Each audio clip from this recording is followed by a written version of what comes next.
Tuesday Night Talk, today we receive Ruta and Julien Stark from Les Attitudes Spectrales. Martins and Adrians are not with us, but they are playing guitar and drum. Yes. Thank you for being here with us. Thank you for inviting. Where does this name, Les Attitudes Spectrales, which is French, I suspect there is a French origin, where does it come from? Long story short, it's a poem from André Breton, which is the forefather of surrealism. But to make it short, it's a coincidence. I was trying to find a name. First, our band name was supposed to be Wait, because every time we realized we just had to wait. Like somebody asked us, "Oh, do you have some songs ready?" "Oh, wait," or also for the band name. We couldn't figure out the band name. And we thought, "Oh, Wait would be a funny band name," but then I don't know. Somehow we didn't keep it. And I was just doing like some automatic writing on page, like words. And at some point I saw the word vase. And I was thinking, vase communicant, André Breton. So I just took a book of André Breton, opened it, put my finger, and it was Les Attitudes Spectrales. Okay. Which sounds interesting because we think about the spectrum in sound. So I thought it was something like that, but you say that it's random. In fact. It's random, yeah. It's just for the sound. And I just somehow wanted a word in French. We don't sing in French, but I thought it would be interesting to have a foreign for name. Also, it's funny because it's a bit hard to pronounce for people here. So, so when did you start it? 2013, 2015? 2013. We actually started to play, the two of us together, and but in 1 year time we already made one album. Yeah. So that came out in 2014, Floral Wreck. Yeah. We are here mainly to talk about your next album, Song for No One, which will be released when? 6th of October will be released online and on vinyl format. What is the name of the label? A specific recording. It's a label from France, from Metz, France, and they already put out a previous album, and they're good people, and it's they have a music store, like a record store in Metz, and they have several labels going. Vampire in the Summer was released in 2019, the album before. Yeah. And first time I listened to it, I said, wow, this is the essence of rock and roll.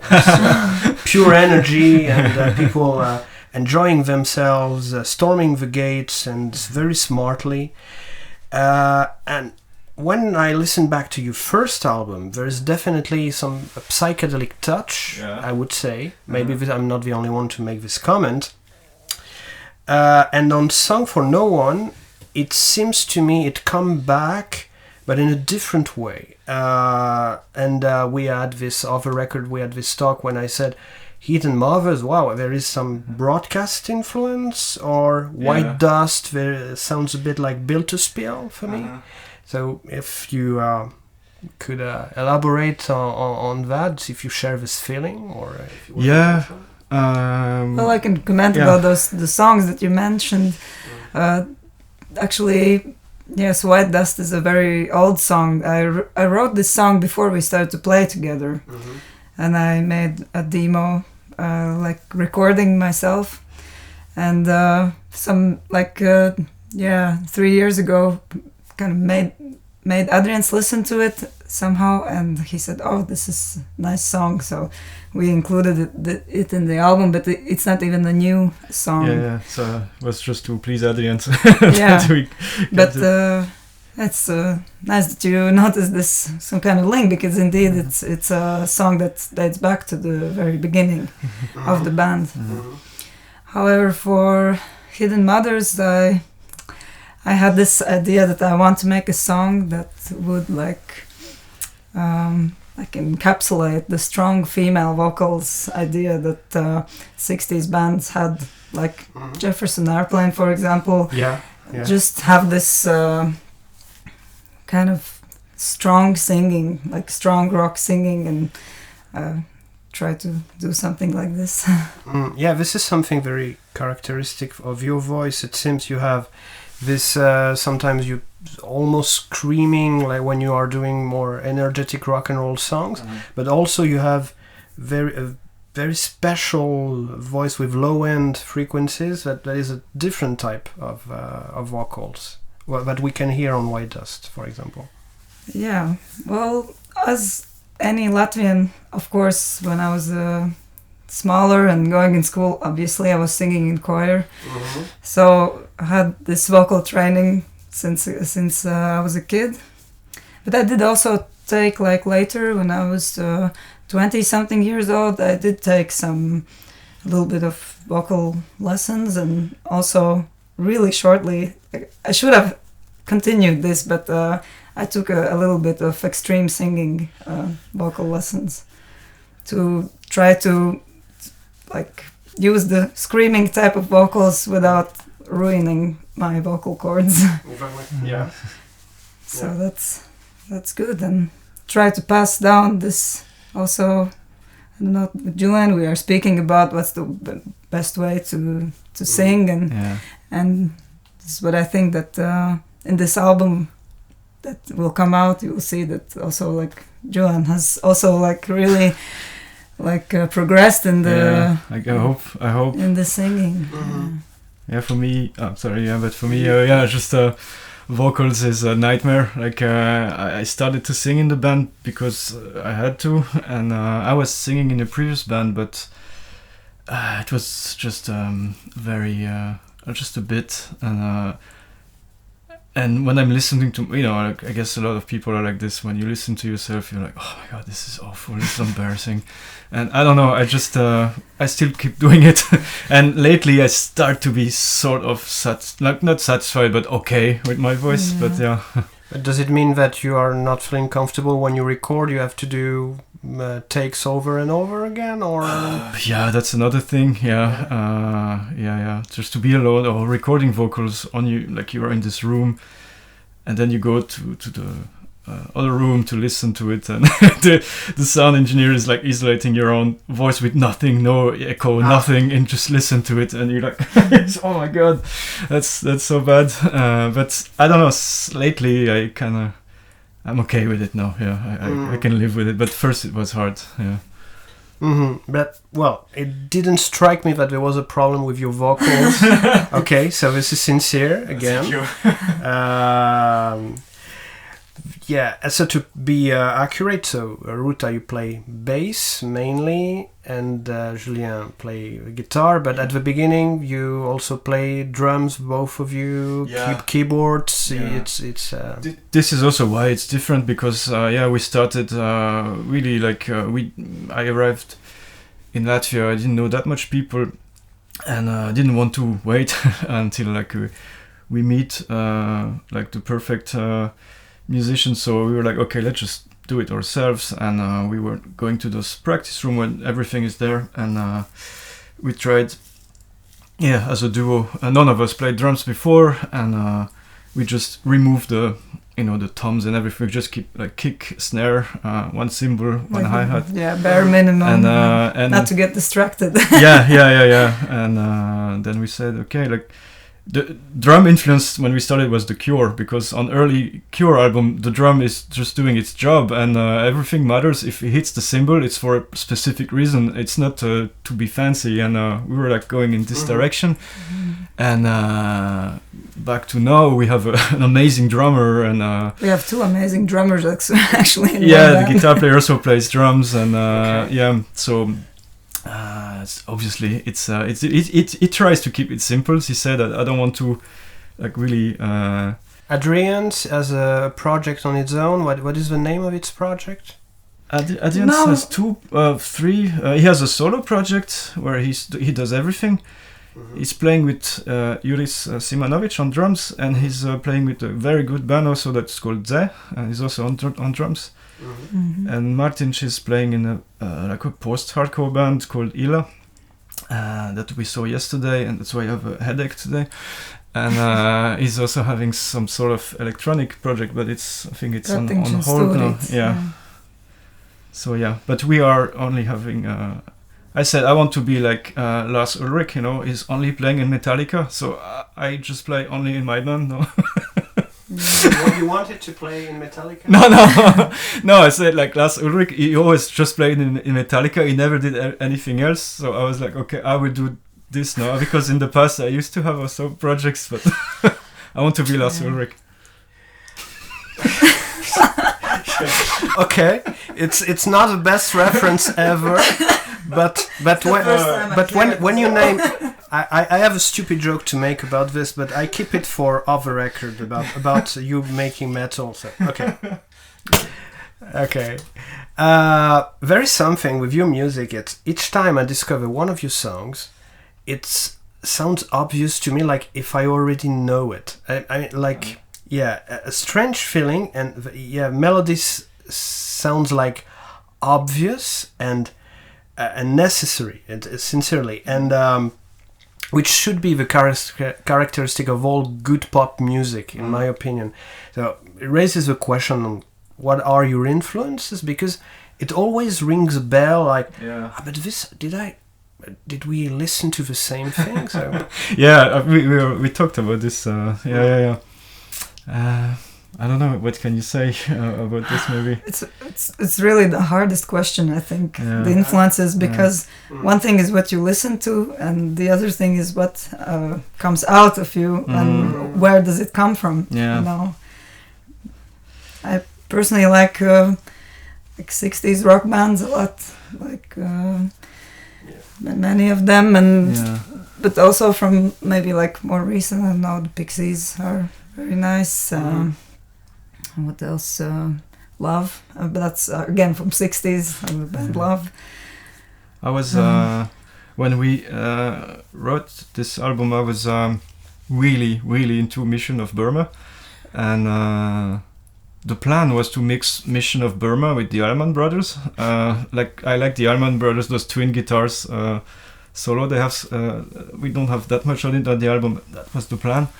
But let's say that when we started the band, it was 60s, like garage, like the Seeds, Sonics, or Beefheart when he was playing poppy music, and the Cramps. Oh, the Cramps! Because it's very easy to replicate. And then with time we moved to angrier things and a bit more intricate. But that doesn't really answer your question. But it does. It does in a sense, and there is a magic of all these things put together, and the whole is more than the sum of its part. But it's just to have an idea of what kind of things you've been listening. Yeah, a lot of for me, like lately, like 80s post punk or post-hardcore, I don't know, it depends. Some people say post-punk, some people say like Husker Du, Mission of Burma, things like that. Then 90s noise rock, like Unwound, there's a huge influence, and then things from the like 2000s, like early Trail of Dead. Don't like too much what they did after, but their first record, Madonna, is an absolute masterpiece for me. And Broadcast, somehow it doesn't really fit in this package, but I love Broadcast. It's beautiful, and it's a little bit of this, a little bit of that. My next question is about how you compose music. If it's spontaneous, so the lineup has changed through the years, and you were mentioning that after touring in France you had really strengthened the group dynamics, the interaction. It really changed. When it was the two of us, then it was always like my songs, Julian's songs, and we come to the practice room and we like present to each other, okay, I have this idea, and then the other one likes it or not, or but now that we are playing together, it's I I guess sometimes someone has already an idea, before playing it with others, but yeah, it's also spontaneous sometimes, like so-called jamming. I really don't like jamming, but has to happen. Yeah, the first rule was no jam, because personally I jammed so much in the past with other bands. I had it, but now we start to do it again, and sometimes, anybody in the band knows that you just jam for like an hour, and sometimes there is this one little bit that you can take and make a song out of it. Make a song around this little thing so that you found. This happens again now with us, but it was not the case for a long time before. It requires very good dynamic inside the band. Yeah. No, it's sometimes, like, to be honest, like the album after Songs from No One is already half written, and half of the songs they were just like, okay, we go to the practice room, and I don't know, Adrian's is just trying to the guitar, the tuning or something, and I spontaneously do something on it, and it's really cool. We are on a good good dynamic now about songwriting.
To understand fully your music, I think one need to see you live, because I agree with a certain guy whose name is Richard T. We will not specify his name. He's making liminal noise somewhere in Riga, and you are really a great live band. And it's a shame you cannot tour more. So what are the obstacles? Or if some people listen and want to invite you, please invite us. We will be there. The obstacle is obviously the man. It's work. Latvia is also quite far. I mean, we toured 2 years ago or last year. It's a long drive. You have to really want to do it, but it's always this and that. But it's unfortunately, it's just. We wish it would be more. We really would like this. I love it. Like, I was with Martin, our drummer, on tour at some point. We were so tired and my back hurted, and I just told Martin, I am so happy that my back hurts and that I'm tired because of music and not because of something else, So I love it, and we are working on it now. It's hard also to get in touch with people that don't know you, because this is what I prefer. I like to go to places where people are familiar, but what I prefer is to go to absolutely foreign and new places. This is great, and but it's difficult. We are not the only one doing this, so you have to do it early. Know the friend of a friend. That's usually helps a lot. And I think one obstacle is also just not wanting to push or music on people, but from the other hand, how will they know about us if we don't tell them, here we are, we would like to play. But the sound you have live, do you have special things that enable to have the sound, pedals, amp, instruments? Ruta, ciao, amazing concert.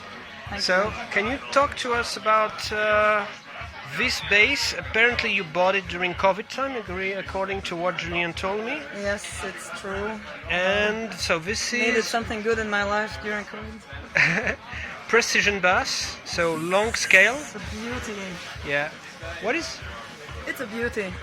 I mean, egg yellow. Mm-hmm. Yeah. It's really cool.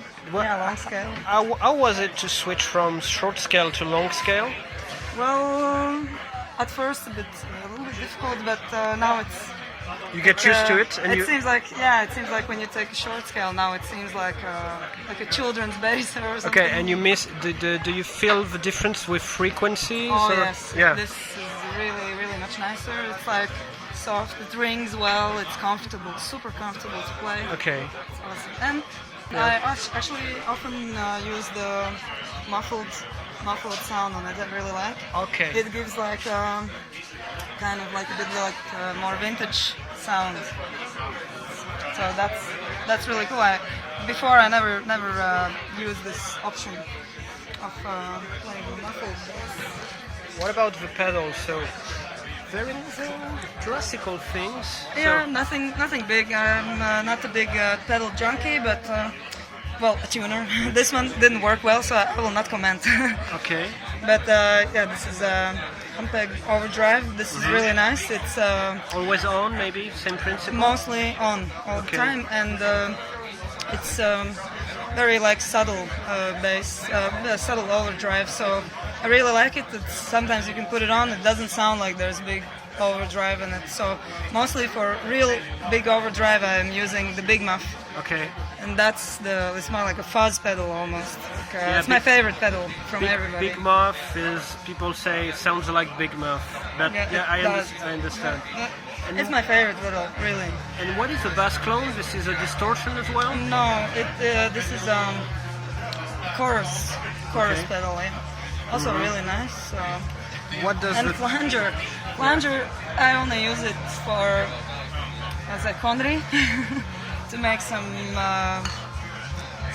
just little effects, a bit funny, just some more like space sounding. I think this is actually Julian's pedal. It's a guitar pedal, but you can use it for bass also.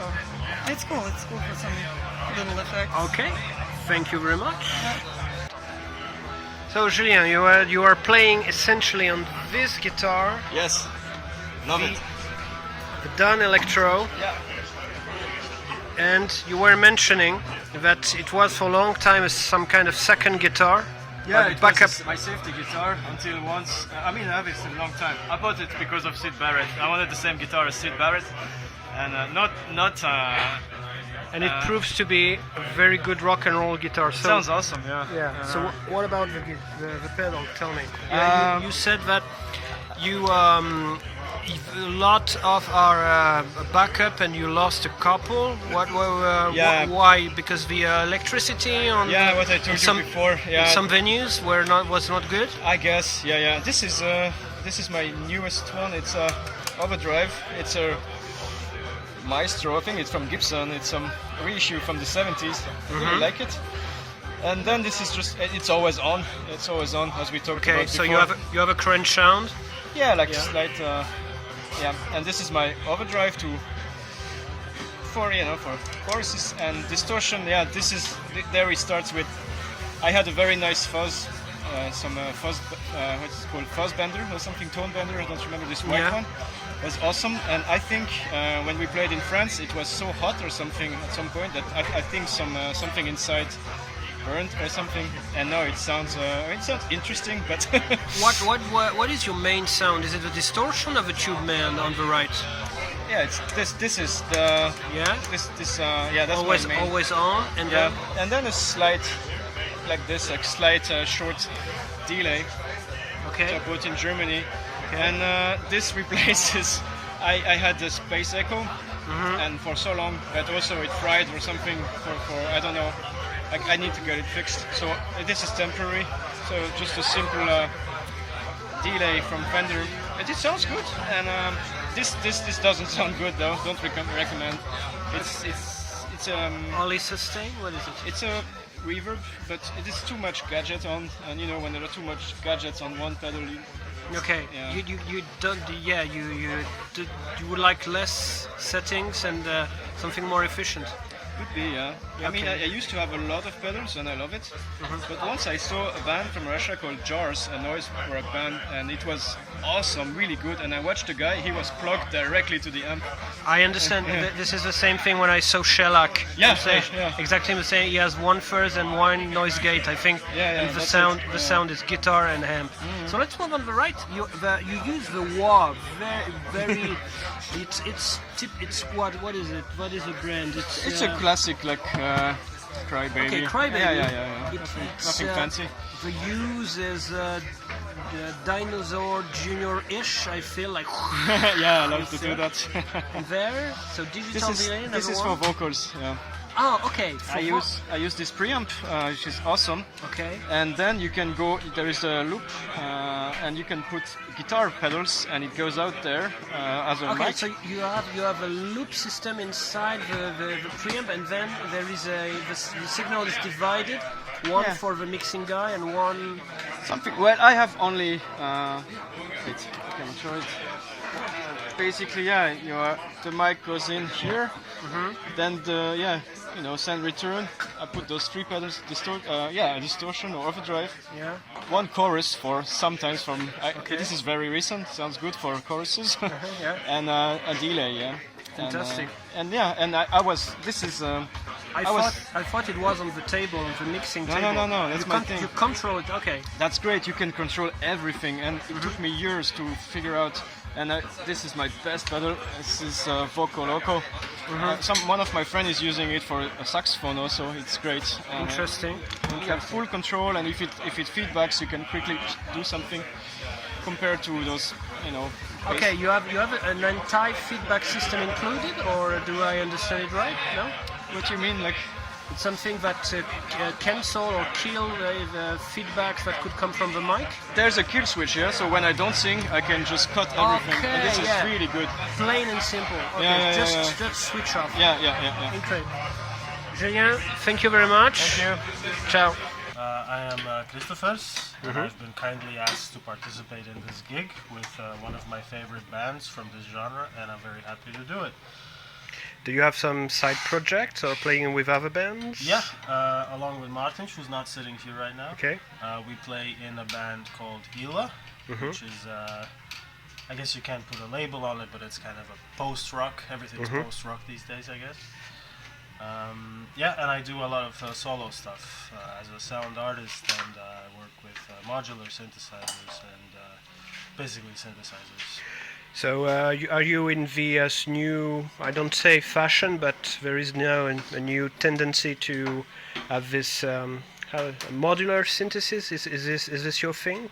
It is my thing in general, though not tonight. Although tonight it's a very interesting thing for me also because so they had organ parts on the record, and organ's not really what I do. I come from a background of synthesizers, which is a different form of synthesis, and I was very curious to explore this kind of playing technique, playing an organ type of instrument, which is less flexible than synthesizers in many ways, but more flexible in other ways that the synthesizers can't do.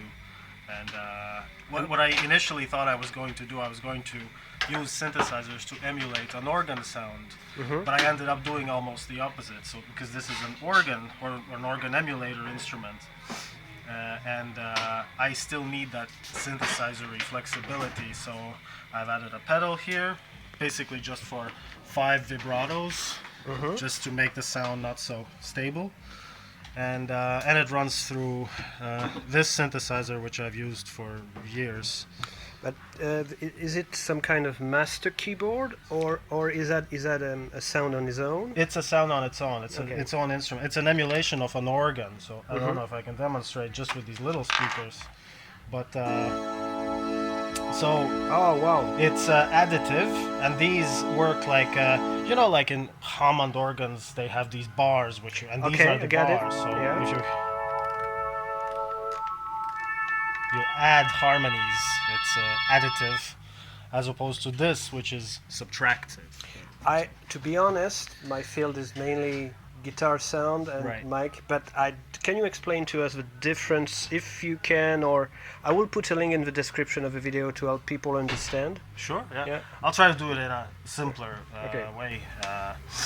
So subtractive synthesis works like you have a sound wave, whether a sine wave, a square wave, or a saw wave. And it's called subtractive because you subtract from it. You filter it, you run it through an envelope, which could change the character of the sound by taking something away from the wave. Whereas organs are additive, it works in the opposite way, it adds harmonies. If I start with just this one, you almost hear nothing because it's so low and these speakers are not very good, obviously. But then you add harmonies. So okay, yeah. So all the overtones comes. Okay, I get the It's principle. overtones, yeah. Yeah. So that's the difference in sound. And then of course, in playing, it's you have no pitch bend on an organ. Every key is the key that it is. That's why I run it through this vibrato to make the sound. What I like to do is to have not everything in tune exactly. So you recorded on the last album of Attitude Spectrales? No, I did not record. Okay. Ruta herself played Okay. the keys there on a couple of songs. And in this concert, I'm inspired by her parts, but not exactly doing the same thing. And also in a couple of other tracks. Great, Christopher. Thank you very much for your you. contribution, and see you. Have a good one.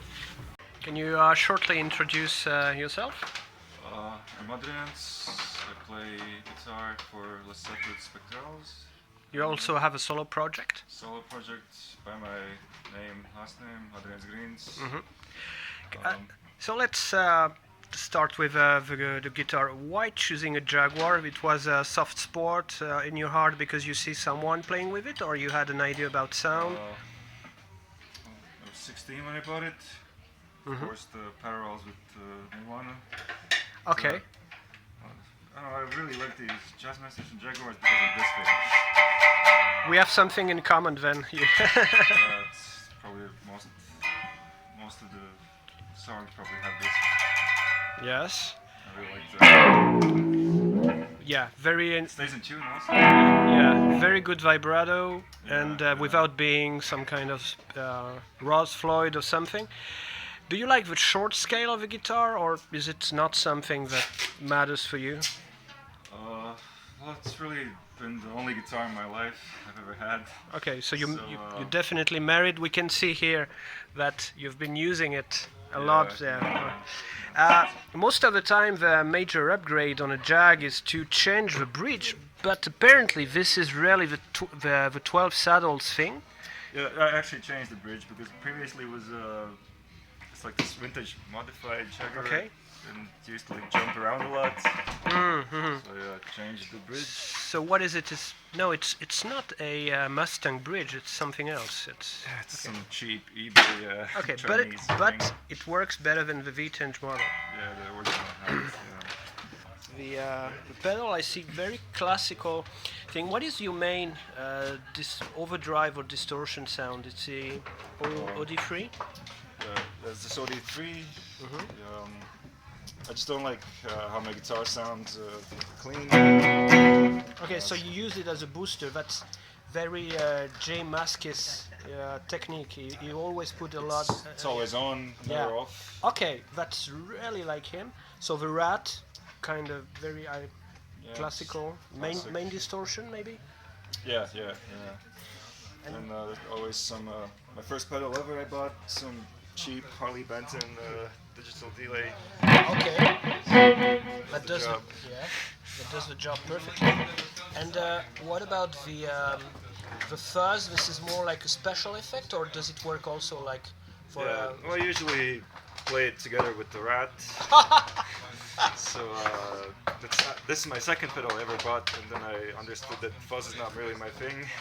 Yeah. And but it does some beef and chunky sound that can help make some difference sometimes. well, when I use it, it's just like really trebly and nasty and. But I see that you are here. So neck pickup with the filters on. That's it. I don't know. I'm experimenting all the time. Okay, interesting. So what is this? Is a chorus sound? That's a looper, which I don't really use for this band. It's for my solo things. And then there's Electro Harmonics Canyon. It just has many different types of delays, and that's why we really like it. I mainly use the reverse option on this one. Yeah. And this is like a cheap Behringer multi-FX pedal. I mainly use it for the tremolo and for like the delay. In this album, there's one song I start off like.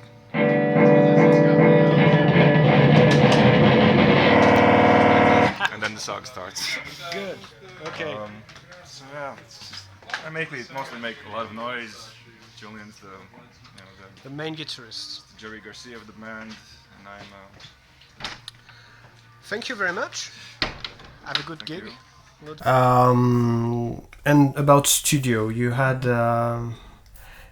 you've been working for the last two albums with the same sound engineer? No. Actually, the first three albums we recorded and Julian mixed. No, the first two. The third one, Untals made it. Untals did it. No, I mean ourselves, like the band. We did it like this, and only on the new album, Songs for No One, we have a proper sound engineer working with us. But it was not in the studio. That's another thing we like to. Well, maybe we'll reconsider this though. You record live? Not live, no. But at our practice room, we have a very good practice space with everything there, and we thought, okay, why go to a place? But it turns out to be 2 years issue. It was very long, and because we were maybe feeling a bit too cocky or a bit too proud, like to go to do like everybody, like we will do it ourselves and with this, but it takes so long. It's really long if you want to do it well. So maybe we will reconsider this for the next. But my question was if you were making separately the instrument, or if you record all together. No, separately, track by track. On the previous album. Maybe sometimes was, I think, guitar and bass we tried, but it didn't work. So it was also track by track at the end. And but we would like to record live. Maybe the next one. Yeah. Okay. In a studio, live. Just to try out, see how it is. With Steve Albini. Or if Capital Culture Fund gives you the money. One day. My last question is a magic question, as I like to say. What is in your childhood or the first memory you have connected to sound or music? Well, I can start because I remember.